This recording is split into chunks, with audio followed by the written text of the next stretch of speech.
Hi everyone, delonewolf here and welcome back to EVE Talk, your weekly look at the market in EVE Online. And I think we have to start with a little bit of news this week because it's been a pretty impressive one, probably one for the history books.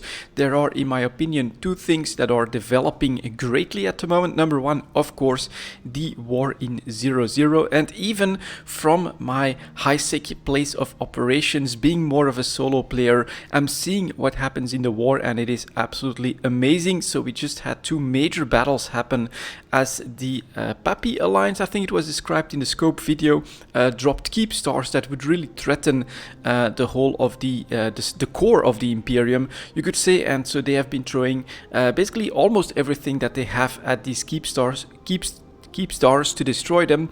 First was like lots of dreadnoughts, and that was basically considered to be quite a bit of feeding. And after that, it was basically with sub-capitals, thousands and thousands of sub-capitals thrown at a keep star to finally destroy it, despite the fact that basically the enemy held the field with much larger ships. So very, very cool, very interesting. I love the scope video. Definitely take a look at that.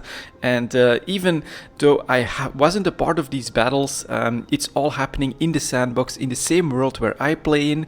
And so you can imagine that some of the titanium I've mined has been blown up in that battle. Some of the munitions I created may have been fired in those battles, and that's really the intricate web of the sandbox that comes to its expression there. I think it is absolutely cool, and I hope that it continues to go, because of course for miners, industrialists, more Care Bear minded players, this is very good for business. The next thing, of course, is the storyline with the Triglavians, the invasions that are promising to reach a zenith. And well, there's some more stuff happening. Of course, we have the new login screen that shows up now with the Triglavian symbol front and center. I think it's either from the scope video or from some other source where Concord said, get the hell out of those systems that have reached a final liminality. So the Triglavians are apparently moving to that final phase for their plans. The stars are showing a new effect, like a wormhole type effect on them, and I think everyone is really, really eager to learn what's going to happen. And so I just saw this on the launcher actually, as I'm preparing for EVE Talk, that CCP is planning a live stream 1800 EVE time tomorrow for you know, like something that's happening with the Triglavians, with the invasion. So I think they'll unveil some of their plans there. My gamble is on the next patch day, which is Tuesday, for big stuff to happen all of a sudden.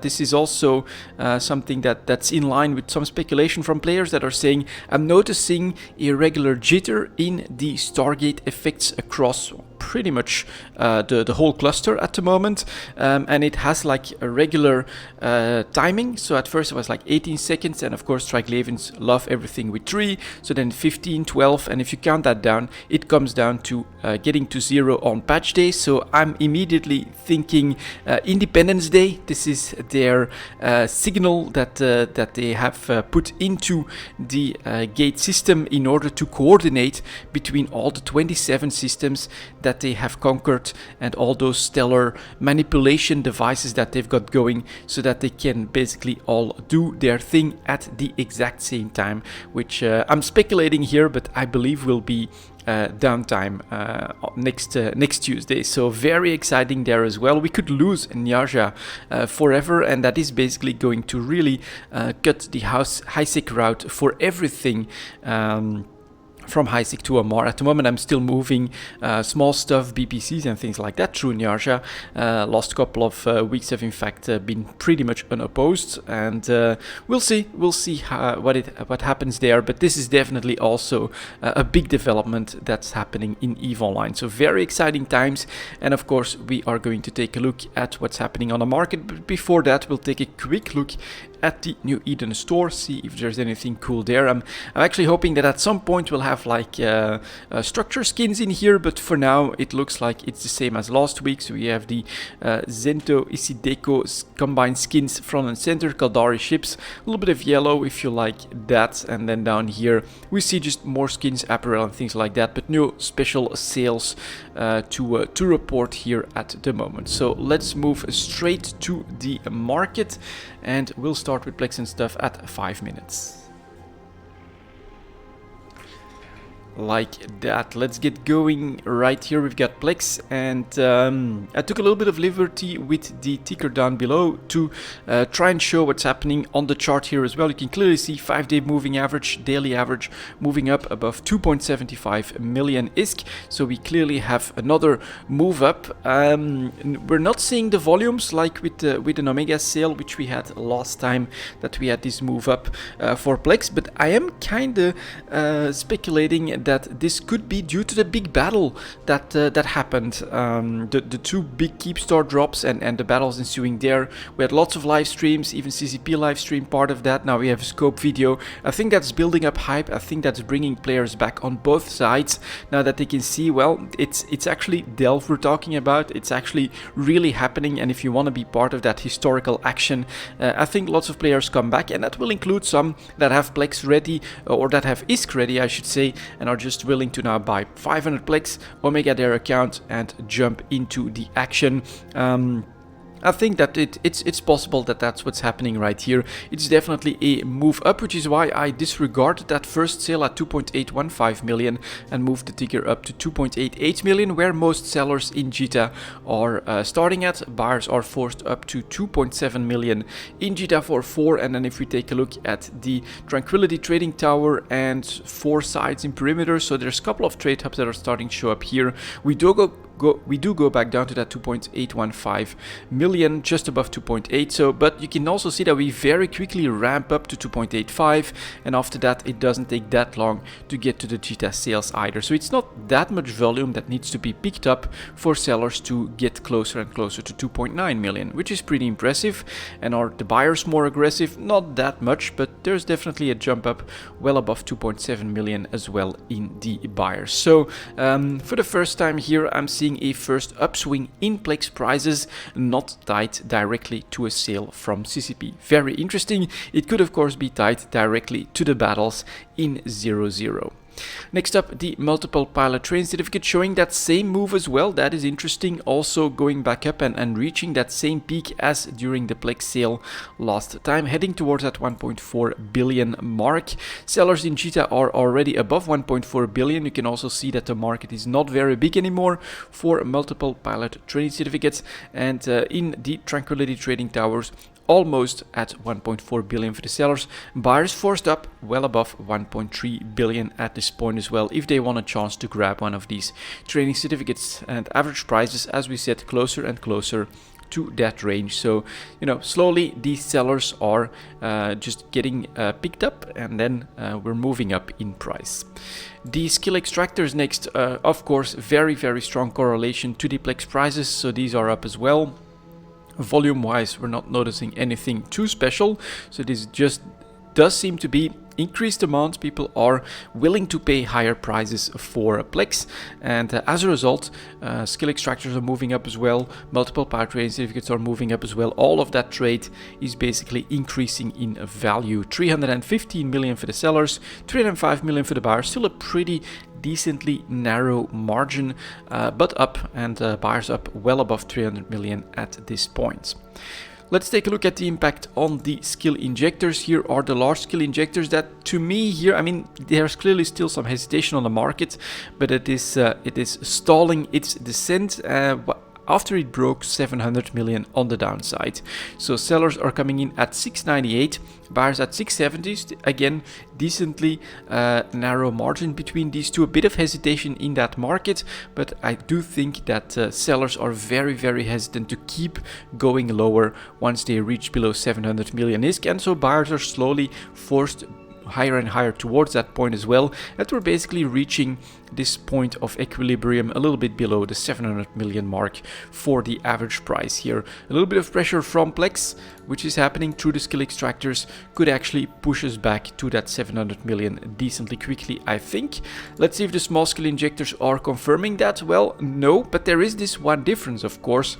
large scale injectors are stalling after they broke a large round number, and psychology is a big part of markets. This one is still slowly landing on its round number of 140 million. And you can see here as well, we went below that before, but the market doesn't really want to go that much below 140 million at the moment. I think holders are very hesitant, and there's a little bit of aggressive selling happening here. 139.5, so basically right on that 140 mark for the sellers, 132.2 million for the buyers, so tiny bit of pressure. And if we go for the sellers in JITA 44, it's up to 146. So here again, basically the market is converging on that 140 million rate, but I don't think it's going to be willing to like drop well below that all of a sudden. Next up here we have the daily alpha injectors that proved last time that they were their own thing, managed to climb up to 45 million ISK, and I think we're still around that range. Yeah, almost 46 million for the sellers, 40 million for the buyers, narrow margin, and this I think I really only have the explanation because we don't see the volumes show that there's like a massive sale or anything like that happening.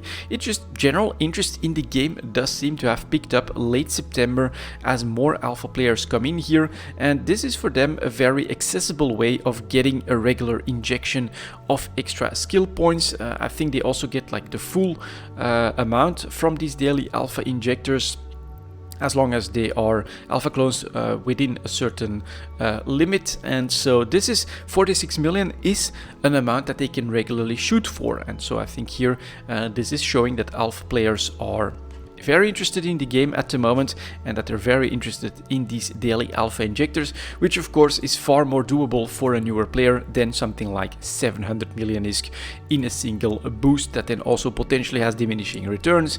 If you can take advantage of these daily alpha injectors, obviously you should try to do so. And then finally we have the hyper cores that are slowly edging back to 300,000 ISK, almost there for the sellers. In JITA they're at 315, and buyers are up to almost 280,000 ISK. So here a little bit of upwards pressure this week in most of these items, and I would say that's ISK flowing into this category specifically. To me, this is a sign of returning players as well. A bit of hype from the war is definitely going to be helping on that front. I think that's why Plex is moving so sharply all of a sudden. But in general, summer is over, players are coming back, and hopefully CCP can build some hype with the Triglavian storyline as well, and then we could be set for an interesting fall and winter in this category for those that have invested in it, which I have when it comes to the injectors, and so these still need to show us some real moves, I hope. Next up, the minerals, starting at 1250. Like that. My finger is much better, by the way. I did not lose my my nail, although it's still looking blue. I can fully use my finger again, so all good. It was not that bad, although quite a scare when it happened. So let's get moving here on this titanium chart, for instance, staying well above 9 ISK, and what I'm a little bit surprised at is if you look at the ticker, if you keep a little bit of an eye on that, Megaside is down, Titanium is actually down from last week a little bit as well on the high prices in JITA, there's been no new rush for purchasing after the destruction of these keep stars, all those ships, everything happening in 0-0. So that does, in my opinion, mean that JITA is a little bit further away from a big parts of the galaxy, and as a result, big battles happening there will first have a big impact on the local markets. If I remember, someone from the Imperium back when the resource shortages were starting were saying, well, our titanium is going for like 4 ISK or so here in Delft. It's so plentiful that that it's going for way lower prices. I think that basically now we will have this higher prices across like Delft and Nullsec that will then slowly expand and be felt in a more steady upwards way in the trade hubs themselves. So there's a little bit of inertia apparently between big events further away and the trade hubs themselves at the moment. So titanium, let's take a quick look at the actual prices here, and then we do want to go for Jita. 954 for the sellers in Jita, and almost 9 ISK for the buyers. So yeah, a little bit of pressure from last week, but historically speaking, this is still just an incredible price for titanium. And of course, we've had this hoarding, this charge on everything that was not bolted down when CCP announced that there were going to be even more restrictions coming half October. And basically the market, I think, has made their bets. They're saying this is the price range we think things are going to work out to once these changes come into the game as well. And so even large events like all of that destruction in nullsec don't have a very big impact anymore after this volume spike happened right here. So people have basically made their bets in these markets. Very interesting to see that as well. Normally, you know, if that had not happened, if this spike had not happened, I think we would have seen a much larger move in the price of titanium after these battles in nullsec. But this is still, of course, a great price. Next up, pyrite. This one, yeah, a little bit more here, moving back to its 1-year high point of 8 ISK in a double jump. Volumes up a little bit here as well, like a couple of days ago. So this could basically be tied to the destruction that's happening there as well. 746 for the sellers, 710 for the buyers. What I'm seeing here is a little bit of dumping, right? 200 million units here, 100 million units here, another one here. So all of this is, whoa, we haven't seen that price for pyrite in a long time, and back in this period and everything before that, you could have grabbed and gathered pyrite at crazy prices. But this is showing that, in my opinion, the reserves are also starting to be used here, whether it's for trading, whether it's for production, whether it is just expectations, because they're seeing all of the destruction that's happening here and they know what's on the horizon for minerals. It's more drought, it's more tough times, higher prices, and so we're finally moving back to basically the same as the peak on the shortage announcement. 8 is pretty much for pyrite, we're almost there. Very good news for people that are looking at you know, how long will all of these old reserves still keep these prices in check. And the good news on my end is we're not seeing 1 billion, 2 billion units, which a couple of months ago you would probably have seen here in this pyrite market. Like, we still have 300. This is a very clear, you know, I'm gonna dump 300 million units at just above 8 ISK. If I can get that, I've got a very nice return on my investment. And so here it's down a bit, 100 million, 200 million, but you know, we've seen much bigger numbers. So I like this 1.5 billion units at 825. It's already a little bit over. So this guy was hoping to ride the wave and to say, if I can get that, that's a great price. But it is slowly happening as we move up and as we see all of these changes, the announcements, the destruction, the big war in nullsec. I think it's great, really great for the value of mining efforts in the game. And yeah, I think CCP will be very happy with what they're actually seeing in nullsec at the moment. Next up here we've got Mixelon, that you know, I think this one could be a combination of the announcements and what's happening in 0.0, because 1-year high point above 100 ISK for Mixelon, 107 for the sellers and 99.09, so practically 100 ISK as well for the buyers. Super expensive, and for high-sec miners at the moment, of course, titanium, Mixelon, try to get that. If you can focus on that, you're getting a super nice return, I think, for the effort you're putting into mining. After that, we've got Isogen, which well, jumped up to like the 50-ish range, I think, last week, and now made its way to 60 ISK for the sellers, I think. Yeah, 59 for the sellers, 56, 52 for the buyers. That's a super narrow margin. Really, the sellers have all of a sudden become the dominant force in the Isogen market. That was completely different before. You had sellers and buyers, and average prices here were probably in between both of those, perhaps even closer to the buyers, because of the massive amounts of reserves that were out there just dumping at this range. But now the game has changed completely, of course. Isogen will change to become a low-sec specific mineral, which means that the sellers will be able to dictate the price, and they're saying we're expecting to get at least 60 ISK or something around that range for our Isogen once these changes hit, and that is very, very nice to see. It still has ways to go to repair the inversion. Back in the old days when I started playing EVE Online, Isogen was more expensive than Mexilon by a decent margin actually, but this is definitely closing the gap substantially. We're at 60 ISK for Isogen, 100 ISK for Mexilon at a super high point as well, and so it could, in my opinion, still be a metric that CCP is looking at. The logical thing, I think, from the amounts that you get of Isogen and Mexilon out of the ores should be higher Isogen prices, and perhaps they're waiting for that to happen. Why was this inversion there? Why is this still at basically a high price but a low price compared to Mexilon? Because this is one of those minerals that was becoming a side product, and that was just too plentiful in the galaxy for the general needs of industry. And so this is one together with pyrite that basically still has those massive reserves out there that need to be worked through destruction, to market speculation, that is going to keep that price in check. But this is of course a very impressive performance on the 1 year chart. Starts at 15, 14 in fact, and ends up at 60 ISK. That is of course very nice if you bought back here. After that we get Noxium, that is continuing to stay high. It's able to command that price well above 1000 ISK. Again, look at that 1 year performance, 250 to over 1000 ISK. Very, very impressive. Same reason as Noxium, as Isogen, excuse me, because it is becoming something that you'll have to get from low sec, mostly some small sources in 0.0, but probably not enough to keep the industry factories going.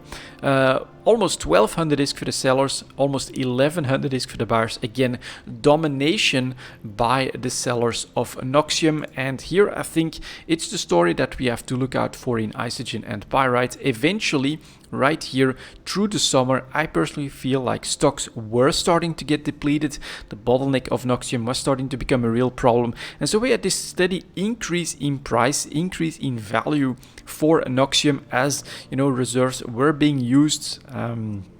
And as a result here, the announcement from CCP had this very big impact to a price we haven't seen in a very, very long time for Noxium. So this slow and steady increase here, I think, was just... I don't have another billion units of Noxium to stem this increased price or to take advantage of this increased price anymore, and more traders were basically forced into, and industrialists as well, were forced into higher and higher prices. And then of course you get a compounded impact from CCP's announcement.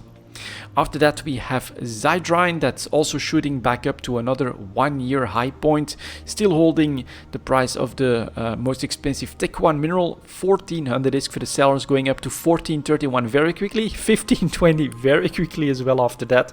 So this is definitely in high demand as well. 1357 for the buyers. This is probably because it's becoming a nullsec only mineral at this point, and at the moment nullsec is basically ablaze, and all efforts, all manpower is going into the war. That doesn't leave too much for mining, and as a result we're up in price yet again. Volumes are still doing really nicely though. These are quite high in the Zydrine market. So lots of speculation I think happening right here, but this is a really amazing price for miners that have access to some Zydrine sources. And this is also that I maybe want to mention with this one as well. There is still a way for you to get some Zydrine from HiSec, and that is by reprocessing the loot that you find in missions, in exploration and things like that. And this was mentioned in the dev blog, that part of all of these changes is to try and I think make reprocessing very low-end loot into minerals to try to revalue that a little bit. At the moment, I'll be honest, when it comes to exploration, I go for the loot pinata. I hope that there's a faction piece in there. Everything else I leave behind. Sometimes I do a little bit of salvaging if I want to take a look at what's happening with rigs and things like that, but these increases in price of minerals could definitely mean more full looting of everything that's available and then reprocessing that into minerals, because at least you'll get a little bit of Zydrine out of that as well, a little bit of Noxium out of that as well for some of these items. So there's still ways to get them. It's just going to be a tiny trickle compared to actual mining, of course. Then we have Megasite, our oddball out, which used to be more expensive than Zydrine and is now stalling at like half the price or something like that. It's going now for 540 ISK and 511 for the buyers. The most likely scenario is that basically Megasite is still decently plentiful in invasion systems, in Edencom systems, things like that, with those special ores, and that is basically keeping Megasite in check. I don't think it's big reserves in this mineral at this point anymore. And then we have, I think, what's going to be the surprise of the week. I actually took a little bit of a sneak peek yesterday as I saw the scope video. I wanted to take a quick look at what's happening. Here is Morphite, 1 year high point, crazy increase in a double step right here. This is now selling for 34,000 ISK, 30,000 for the buyers.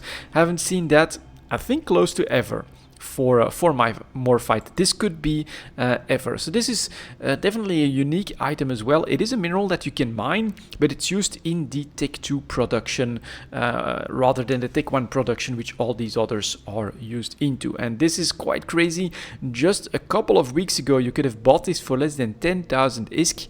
And if you did, I unfortunately did not, but if you did, you just tripled your investment in just a couple of weeks. And this has to be the big winner of, I would say, the war.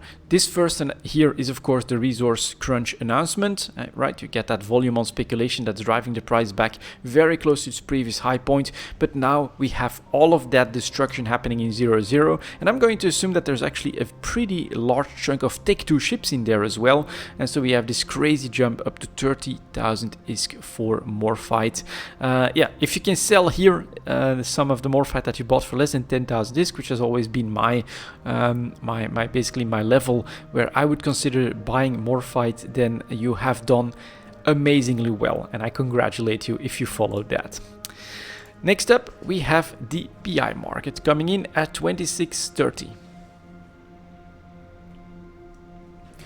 So for PI, I'm not expecting too good news because, of course, we have lots of ISK flowing into minerals. We're starting to see ISK flowing into plex stuff. So I don't think that leaves a lot for the PI market. Here is the broadcast notes. All right, jumping back after that decline, but staying well away from the 2 million range, which I would call average. Actually, all of a sudden, sellers at 2 million. But look at this demand gap, 1.758 million.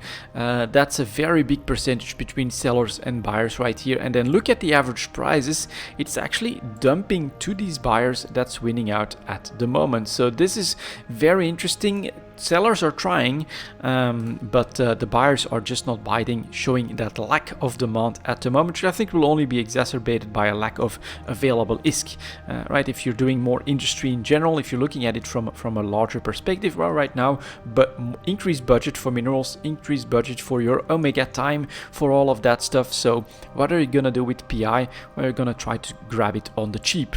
Construction blocks is managing to claw its way back to 10,000 ISK, though. That's a bit of a surprise. 10,000 for the sellers, 10,000 for the first buyer as well. Going back down to 9,750 very quickly. But this is interesting. A first reverse situation as well, aren't surprising me. Perhaps the destruction of a couple of keep stars is increasing demand for PI. So construction blocks back above 10,000 ISK, which we haven't seen in a bit. So not that bad all of a sudden. Let's take a look at consumer electronics. This one is a little bit more in line with my expected story. Landed on 8,000 ISK, 1 year low point last week, and it's still just dangling around there. 8,400 for the sellers, less than 8,000 ISK for the buyers. And this is the general situation here. This is all of the supply that's available. And here, this is the demand, that's it, which includes the Tranquility Trading Tower. If we go for JITA only, it's only this. So that is explaining this very low price for consumer electronics at the moment. Next up here, we got coolants, back down again, back well below 9,000 ISK here. 800 for the sellers, 8,450 for the buyers. And again, if you look at the amount of browsing you can do here compared to the amount of browsing you can do here, a lack of demand is clearly visible. Next up, cryoprotectant solutions flattening out at its current range. 124,000 for the sellers, 114 for the buyers.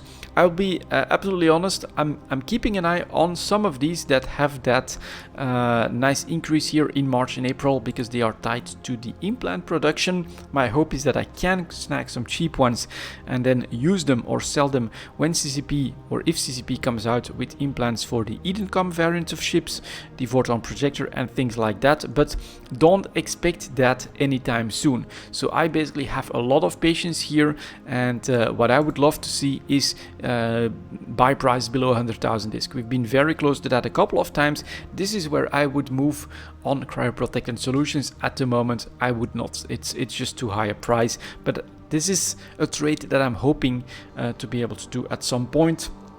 But keep in mind, this could be a very long horizon. I think CCP is doing lots of stuff with invasions and things like that already. It's not sure that these new implants will come anytime soon. In fact, if you look at Edencom, you know, things are definitely pretty slow after the introduction of the first 3 ships. Prices of skill books have stayed extremely expensive for a very long time. So, you know, this is probably something for the very long horizon. After that, we've got our enriched uranium, which made its way back to 12,000 disc and is able to defend that range. 13,000 for the sellers, almost 12,000 for the buyers. So not bad, but look at where we come from, 14k at the start of the year. So we're still trading below average. Numbers wise, this is actually again a little bit better, not too much supply and a decent amount of demand. So this one together with construction blocks are basically drying up, which is the reason why they're managing that comeback. What I'm a little bit afraid of, that I think about it, is that there's still quite a few producers out there that will then jump on this opportunity and crash the price back down very quickly. Integrity response drones flat above 2 million, 2.2 for the sellers, 2.1 for the buyers. Not a bad comeback, but again, let's keep in mind where we come from last year. 2.5 million was actually not an exceptional price for response drones. Mechanical parts, okay, and here is where the ISK is flowing out of the market. Tried to defend 10,000 discs for most of the year, was very successful in doing so, but now it looks like something broke the camel's back. We are down well below 9,000 disc all of a sudden. Very bad news for me because I produced this as well. 9,000 for the sellers, 8,200 for the buyers, and yeah, again, buyers not as plentiful as supply, and so we have this very big price response. I think at the moment also exacerbated by the fact that so much ISK is flowing into other markets. When it happens quite violently, which could also of course create buy opportunities. Nanites, another one of these March-April prices, so tied to implants, also stalling their increase, but again would love to buy below 5,000 disc here. 6,500 for the sellers, 5,500 for most, 5,700 for one aggressive one, so a little bit too soon for my taste here. Nano factories start here at 1 million and ends actually above that, pretty impressive. 1.3 million for the sellers, 1.1 million for the buyers. Of course, the destruction of a couple of keep stars and things like that could help with advanced PI materials, but overall I'm still mostly seeing below average prices. Organic mortar applicators, 1 million for the sellers, 900,000 for the buyers. Sellers are getting close to that normal average price, but of course normally sellers and buyers would be above and just below that range. Recursive computing module, also a little bit of pressure at the end here, so these are going for a bit above 1.5 million, 1.4 million for the sellers, normal margin I would say. Then robotics has been struggling for most of the summer. The decline started in July, and we're only stopping now because we're below 80,000 disc, which is like 20% below its normal price. 80,000 for the sellers, almost 81, 77,000 for the buyers, and again, so the demand is much lower. Self-harmonizing power cores, you know, really not a lot of demand. So 1.8 million for the sellers, 1.6 million for the buyers. That's a much bigger margin than what we're used to, and again showcasing that lack of demand of available ISK.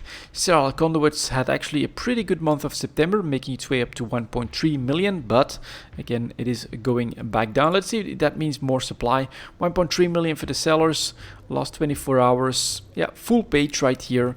All of this is in the last 24 hours. Buyers are at 1.2 million, showing that, yeah, supply can dry up a little bit, but there's probably plenty waiting out there to fill these gaps.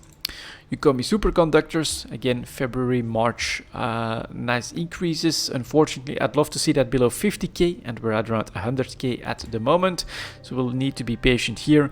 94,000 for the sellers, 80,000 for the buyers. Basically not a bad price for the Ukomi superconductors. And finally, we get the wetware mainframes.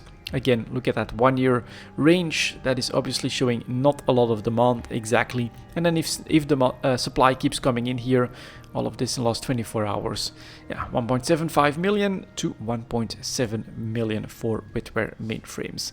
So PI definitely struggling with a lack of demand, a lack of ISK coming into that market. Supplies are still very strong. From time to time, you get some exceptions, right, where you get a little bit of a drying up that happens in the market. But I feel like all of that gets plugged pretty damn quickly. Next up, advanced moon materials, 3510. Like that, and let's get started here with the carbonite type items. So 1.1 for Galente crystalline carbonite. What's it doing on the chart? All right, decently flat above its average, above 150, 159 for the sellers and 150 for the buyers. Not bad.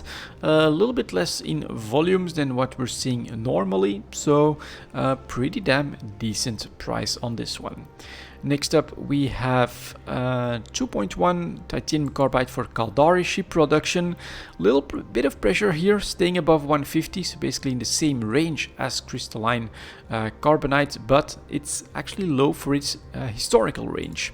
So here we're talking 165 for the sellers and 156 for the buyers.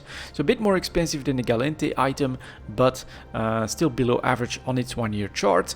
Volume wise, we're doing a little bit better. So here my theory, I think, is that, yeah, the Niarja problems do show up, and so Galente slightly higher prices, volumes down a little bit. Caldari, which is of course the space we are actually in here in Jita, still decently good volumes, and so a little bit below average when it comes to the price. And let's take a look at Minmatar next. Here is Fernite carbide.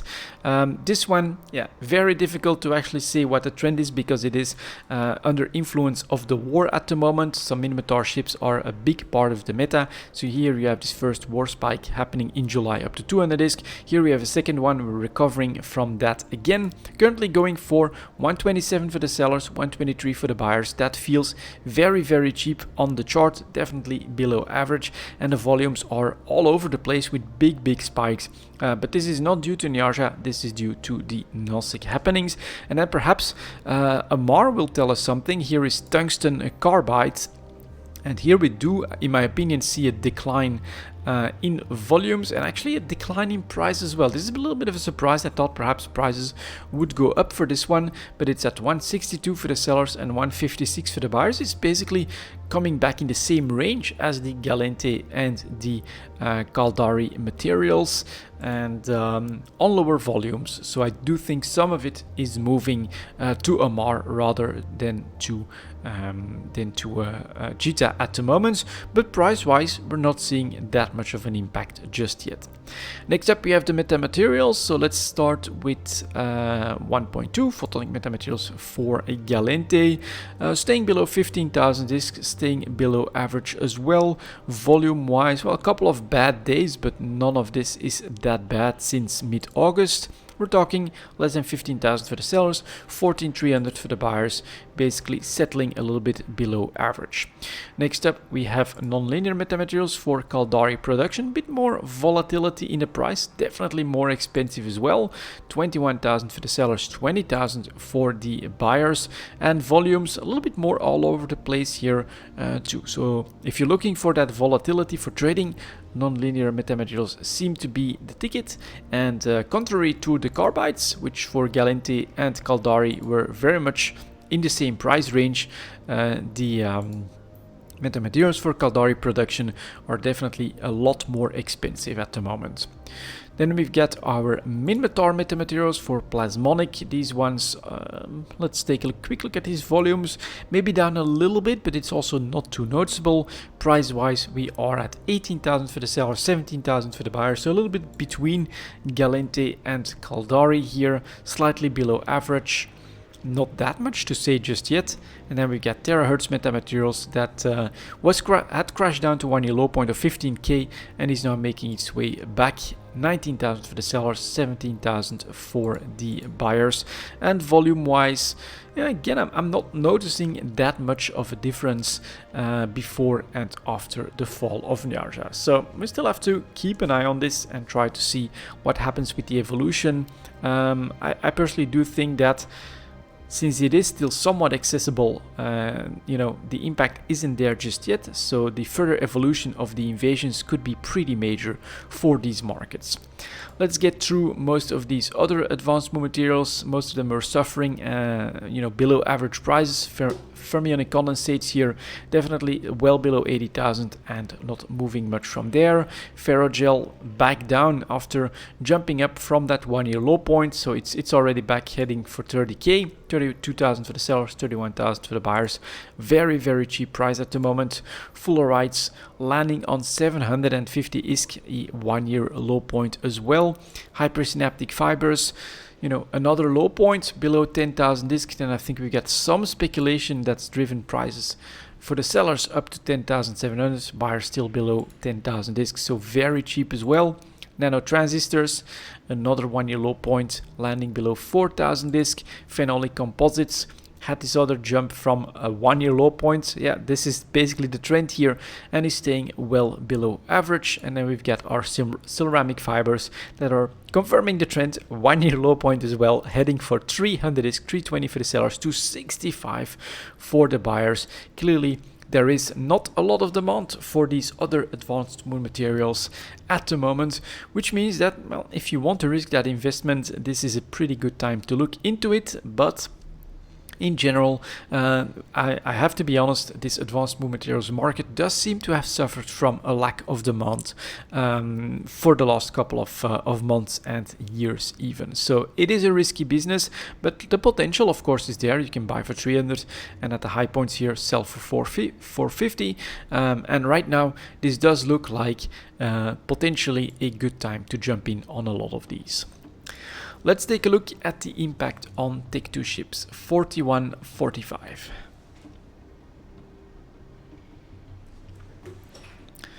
Like that. Let's start as always. Here is the Basilisk, so a logistics cruiser that jumped up to 230 million like 2 weeks ago. So this was a tradable jump, not the biggest one, but definitely doable. 190 to 230, and is now basically coming back down from that range. 213 for the sellers, 193 for the buyers. We're basically still between these highs and these lows, so I would not make a move on this one. Volume wise, not noticing anything too special. Cerberus was actually at a low point last week indeed, below 200 million ISK. Haven't seen that very often, and is jumping a little bit. 220 for the sellers, 204 for the buyers, so basically a little bit of volume increase as well. Here it could be not just speculation, but perhaps some buying for nullsec for some fleets as well. I think Cerberus has its place there, and so we're up to 230, which is not crazy. So whoever bought Cerberus did not go completely overboard, but overall this is not big enough for a trade in my opinion, so you're too late to basically buy at the cheapest price. For the Guardian, we are landing on that 180 again, so if you're still looking for that Guardian investment, 182 million for the sellers, 169 million for the buyers, and I actually have one that I consider to be a good buy at 184. So at the moment, if you don't have a cheap Guardian, you can definitely try to grab it right now. Next up, we've got the Hound that is staying well below 25 million. So unfortunately, that volatility for now is not happening. 26 million for the sellers, 22 million for the buyers. And I've got a couple at 22.5 million including taxes. I do have to keep that in mind. These latest purchases, I actually took the price so that anything above that I know is profit. But at the moment, yeah, the volatility is not there. Ichthyorsa, quick look at our Triglavian, perhaps new overlords. We'll see how all of that evolves. Staying below 400 million, basically stabilizing 411 for the sellers, 368 for the buyers. Considering this average price, it does mean that a buy order will eventually grab an Ichthyorsa. Next up here, we get the Ishtar trying to get back, but not able to get back above 230 million. ISK here, 217 for the sellers, 205 for the buyers. It is clearly still pretty cheap, still below average, I would say. Perhaps we're oversupplied a little bit, although the numbers aren't that crazy. After that, we have our Manticore, which also tries to go back up, but we're nowhere close to the 30-35 million that we've seen in previous spikes. Less than 30 for the sellers, 24 million for the buyers. Then the Munin for the war, despite the fact that we have clearly gotten increased volumes, again, everyone is a lot more careful to not have the price shoot up to like 250, 350 million. Or anything like that. Nope, 201 million for the sellers, 186 million for the buyers. We must be pretty well supplied. The Nemesis here, just staying well below that 25 million range here as well. A little bit of pressure basically. We are talking less than 25 for the sellers, 21.4 for the buyers. And again, not a lot of demand for the supply. Oneros slowly moving back up on a little bit more volume. Oneros availability was not that great. It's still at 166 million for the sellers, 145 million for the buyers. Still very, very cheap, but you are seeing some more people that are taking positions in their Oneros. Apparently, all of a sudden we get 25 yesterday, which has driven the price back up a little bit. But yes, look at where we come from. So positions are being taken, but I would say everyone is very, very careful not to spook the Tech 2 market, not to let these cheap prices end just yet. Then we've got the Panther. This one, of course, had this spike due to a rebalancing change that CCP announced, went up to 1.3 billion, but is very quickly normalizing. 1.2 billion for the sellers, 1.1 billion for the buyers. Yeah, that's right around the average for the last 6 months. I'm still looking at that one on the longer term for hopefully getting a better feel of production costs.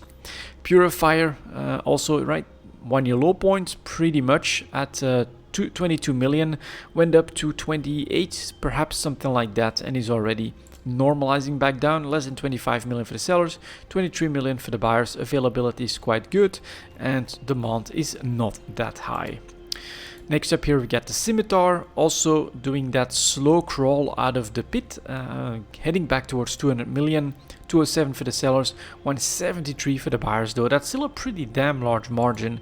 So again, bit more volumes, slight increase in price, and some position taken, but very, very carefully. I'm actually going to drink a little bit. There we go, so that we can keep going. Next up here we've got the Widow, that also had a little bit of a jump on the announcement, but is staying above a billion. Above a billion for the sellers, but just below a billion for the buyers. Tiny market though, so it's not going to be easy to get a lot of data out of that. And here is the Zealot, which I have one that I bought for 187. They're now still selling for 201, but buyers are down to 185 million ISK. Again, not a lot of demand for the supply, is crashing some of these prices.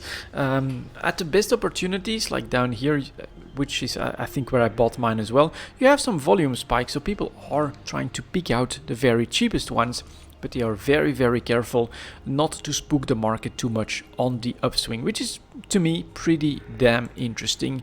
I'm not willing to basically pour even more ISK into things. We first have to try to make the trades that I've made work for me personally. Next up, the Tech 3 markets. Let's take a look at that at 48.10. There we go. Yep, confessors, jackdaws, they tend to be popular in big Gnostic fights, so let's see if anything happened here. Confessor basically back below 40 million, slight increase in volume yesterday, but nothing too crazy, I don't think. Nope, 40 million for the sellers, 36 million for the buyers. Availability perhaps slightly high with this 100 units right here, but overall this still feels quite normal. Next up here we've got the Headgate. That's actually a bit of a volume increase, and the price response, let's take a look. Sellers up to 45 million, 38 million for the buyers. That's interesting, right? This should take a little bit of demand or production supply from the confessor away on this opportunity, and this must be tied to the war. Big volume, double, almost triple the normal daily volume. So a couple of Headgate fleets being made ready here. Probably Nosik related, and that has its price response, but it's decently limited, nothing too crazy again.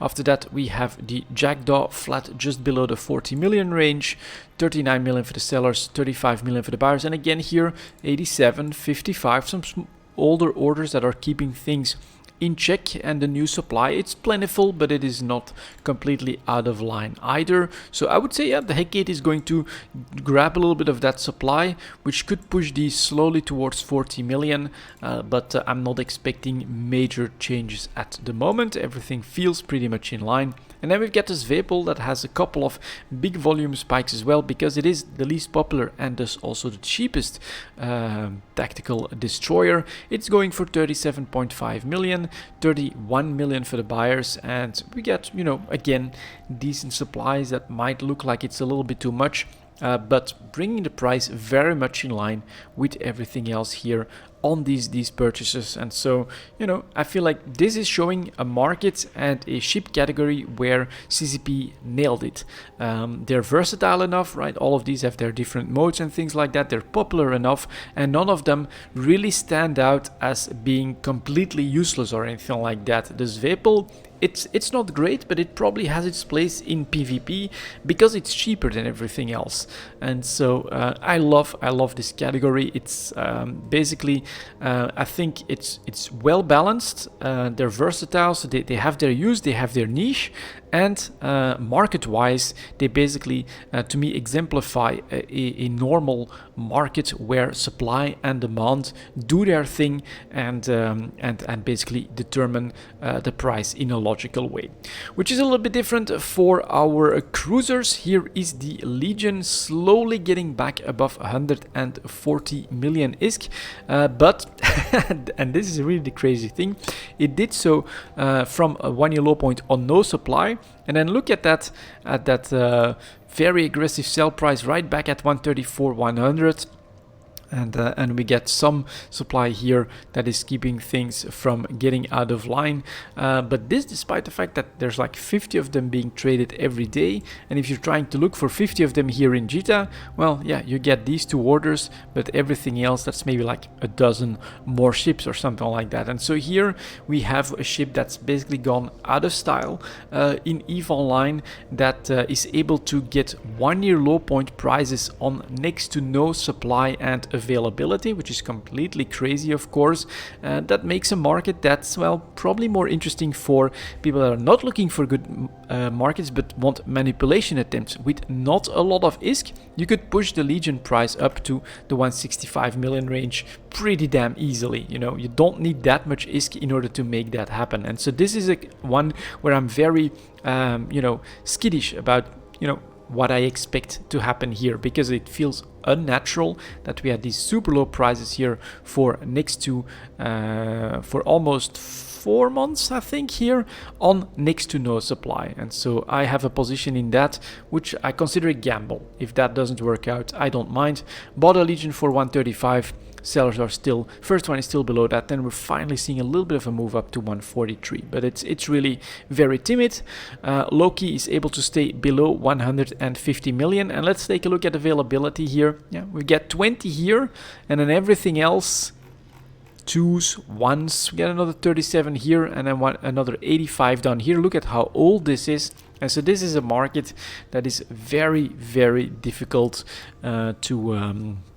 to understand at the moment. Next up, we have the Proteus. That's finally, yeah, and again, how do you have 2 days of way higher volumes, double and almost triple the normal volumes, I'm gonna say, and the price response is next to nothing? So we are talking, and look at this availability, 149 million for the sellers, 124 for the buyers. Volumes have gone bonkers, and the price does not manage to break out at all, despite the fact that in JITA there's maybe 20 Protei left, which is a third of yesterday's volumes. This is not a normal market, guys, and a part of that is probably because the strategic cruisers have lost their niche a little bit, have lost their uniqueness, and so have gone completely out of style. Next up here we've got the Tengu that is staying flat below 150 million ISK, 143 for the sellers, 130 for the buyers. Look at this last 24 hours. Yeah, we get these 30, but everything else down here, ones and twos, very, very timid. And then we get 210 of them here all of a sudden that show up from 2 weeks ago, more, I think, at 150 million ISK, and this is then keeping everything in line here again. It's a very, very strange market, this cruiser market, compared to the destroyer market. It's pretty interesting, but I would consider any purchasing here to be much more of a gamble than, for instance, at the moment, grabbing, where would I buy the cheapest buy order here, grabbing a couple of jackdaws, expecting the Hecate to do a little bit, to grab a little bit of that supply, and pushing these prices up to probably 40 million or slightly above that. For instance, here in this cruiser market, it's just you're gambling on like a manipulation attempt, and then that you can unload your investment at that peak. Something that happened here, which is, you know, increased price up to 190 million. I had no explanation. Loki went up to 350 million. I had no explanation. You don't even see that much in the volumes or anything like that. So yeah, this cruiser market is kind of a crazy one, but it's part of the sandbox as well, of course. And then next we have our extra products, and with everything that's happening in minerals and in Nosec, I announced it last week, Tech 1 battleships coming in at 55.45. 45, let's go battleships, standard battleships, and let's get started. So here is the Abaddon 1 year high point going for around 250 million on the chart. Here you also have the increased price on the resource drought. We started the year at 150 million. We're now selling for 260 million. Availability is quite low. Demand is actually a little bit higher, specifically in the Tranquility Trading Tower. Very, very interesting, of course. If you want something that exemplifies that loss is more meaningful at the moment than it was a year ago, then this should be it. A battleship has, well, increased in price by, what is that, 75% or something like that. Definitely very impressive. And here is the Apocalypse. Now the Apocalypse started the year at 120 million ISK, managed to make its way up to 200 million, and then hovered around the 180 million mark. And then I think this is gonna be the last battle, probably pretty popular in Nosec, and now going for 278 million. Buyers went up to 219, and if we compare that, that's over double the price all of a sudden. And yes, back here, right, losing an Apocalypse fleet at 120 million a piece. Compare that to now, where you have this big price response and you have to now pay up to 280 million to get back in your Apocalypse. That's quite a difference. Armageddon, I think, very popular as well. I love this one myself. It's one where I had 3 solo kills in a wormhole at one point, because it's got that missiles and drones, which makes it very easy of use. Starts here at 150, actually has a low point at 130 million. You can have that increased price early this year up to 200 million, and now at the tail end here, look at that, 250 million almost for the sellers, 220 million for the buyers. Availability is not that great either. So yeah, a battleship has once again become a rather sizable investment that you don't want to lose, but that at the same time I feel for newer players makes it something to look forward to. Alright, I can finally get my Armageddon and start doing my level 4 missions, for instance, or join these big battleship fleets and things like that. So the Raven also up to 250 million ISK. This is actually probably due to the announcement as well. Oh, I didn't take a look at that, so no. That's a bit of a surprise, And here, at least in the Armageddon, we did have basically lots of buying, because of course back then CCP announced, hey, there's more droughts coming, minerals are going to become more expensive, and of course the finished product is basically minerals as well, and it's super pronounced right here in the Raven. Look at that volume spike that increased the price up to 250 million ISK. Again, starts here at 130, almost double the price. Here is the Rock going for 250. Low point here is at around 125 as well, so we again have a doubling in price. Then we've got our Scorpion, 1 year high point above 200 million ISK. That's pretty good as well. Dominic's should be pretty popular, yeah, going for above 250 million ISK, had a low point of 130 as well. Availability, again, not that much, 262 to 63 million. Perhaps at some point, it's something that I'm now thinking I should also take a quick look at today's average prices for minerals compared to these sell prices. So it's something that I'll try to see if I can make a video on that through the industry window. That should be decently doable. The Hyperion working its way to 300 million ISK, double the price again over the course of a year. Availability is not much, it's in fact selling for 350. You gotta make a profit at 350 million, even with these higher mineral prices. This is pretty big. And then the Megatron, including some PvP action, this is pretty popular there as well. Again, also almost double the price, up to 250 million ISK. I think this is close to the range for Tech 1 battleships when I started playing EVE as well. And so this is no longer a 100 million ISK investment. This is a 200 million plus investment just for a Tech 1 battleship. Here is the Maelstrom, currently going for 215, buyers at 188. A little bit more availability, probably slightly lower volumes as well. I think Tempest is a PvP battleship, so we have a little bit of an increased volume in the last couple of days and a nice jump up above 250 to 67 million for the seller. Starts the year at 130 again. And then the Typhoon, very similar pattern, up to 230. Also an incredible platform here, missiles, drones. I think this is my brother's favorite Tech 1 battleship right here, the Typhoon. It also looks very, very cool. If we go like that. I keep it small. You can definitely check that out for yourself as well. But this was my brother's go-to battleship for quite a while as well. So all of these, of course, quite a bit more expensive, in line with our expectations. All of this is being hit by higher mineral costs. The announcement of CCP, we're gonna make stuff harder. We want loss to become more and more meaningful. And that, of course, is expressed through price, because you need quite a bit more effort now than last year in order to finally earn yourself your battleship. Availability is down. PvP stuff, like here with the Tempest, PvP stuff has a big impact on the availability and thus the price as well. Back in the day, you could have a dozen battleship fleets get bombed, and here the numbers were just crazy high. Still, price would hardly move. You could see that here, how stable everything was. Now you actually have a little bit of a price response at the tail end here, which has to be due to what's happening in nullsec. So I would say that this is another sign that CCP is slowly getting the impact that they want with their changes, which is towards making loss more meaningful, and the Tech 1 battleships are pretty obviously showing that trend. And there you go, guys, that's going to be it for this EVE Talk. Thank you very much for watching, and as always, I'll see you next time.